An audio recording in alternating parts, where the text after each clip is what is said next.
Anchor Shivajyothi తాజాగా వివాదంలో చిక్కుకున్న విషయం తెలిసిందే. ఇటీవల తిరుమల శ్రీవారి దర్శనం సందర్భంగా క్యూ లైన్ లో నిలబడి ఆమె చేసిన వ్యాఖ్యలు తీవ్ర వివాదానికి దారితీశాయి. తిరుమలలో కాస్ట్లీ ప్రసాదం అడుక్కుంటున్నాం, రిచార్జ్ బిచ్చగాళ్ళం మేమే అంటూ ఆమె చేసిన కామెంట్స్ దుమారం రేపాయి. పవిత్రమైన శ్రీవారి ప్రసాదాన్ని అవమానించారని, భక్తుల మనోభావాలను దెబ్బతీశారంటూ హిందూ సంఘాలు, నెటిజన్లు శివజ్యోతిపై మండిపడ్డారు. వెంటనే క్షమాపణలు చెప్పాలని డిమాండ్ చేశారు. ఈ నేపథ్యంలో ఆమె తాజాగా ఓ వీడియో రిలీజ్ చేసింది. తిరుమల ప్రసాదం గురించి తాను మాట్లాడిన మాటలు చాలా మందికి తప్పుగా అనిపించాయని, వివరణ ఇచ్చే ముందు ఆ మాటలకు ఎవరైనా హట్ అయి ఉంటే సారీ చెప్తున్నాను అంటూ శివజ్యోతి ఓ వీడియో ద్వారా తెలిపారు. తనకు వెంకటేశ్వర స్వామి అంటే ఎంత ఇష్టమో తనకు రెగ్యులర్ గా తనని ఫాలో అయ్యే వాళ్లకు తెలుసని, యూట్యూబ్ లో, ఇన్స్టాగ్రామ్ లో గత 4 నెలలుగా శనివారాల్లో చేసే వ్రతాల గురించి డీటెయిల్స్ చెప్తూనే ఉన్నానని, వాటి గురించి ఎవరు మాట్లాడుకోలేదు, కానీ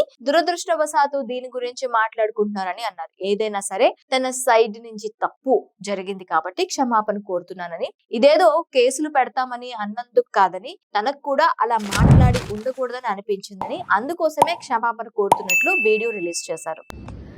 అందరికీ నమస్తే. సో పొద్దున్న నుంచి తిరుపతి ప్రసాదం గురించి నేను మాట్లాడిన మాటలు చాలా మందికి తప్పుగా అనిపిస్తున్నాయి. సో ఎక్స్ప్లెనేషన్ ఇచ్చే ముందే ఆ మాటలకు ఎవరన్నా హట్ అయి ఉంటే డెఫినెట్ గా సారీ చెప్తున్నాను. అండ్ నన్ను రెగ్యులర్ గా ఫాలో అయ్యేటోళ్లకు నాకు వెంకటేశ్వర స్వామి ఎంత ఇష్టమో తెలుసు.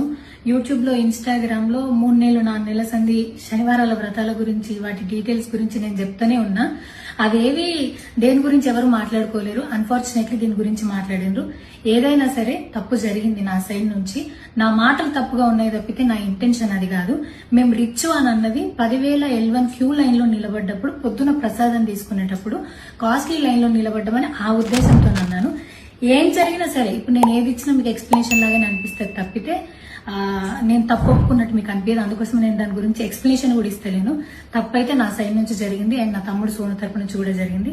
తను అవైలబుల్ లో లేడు. తన తరపున, నా తరపున అందరికీ సారీ చెప్తున్నా.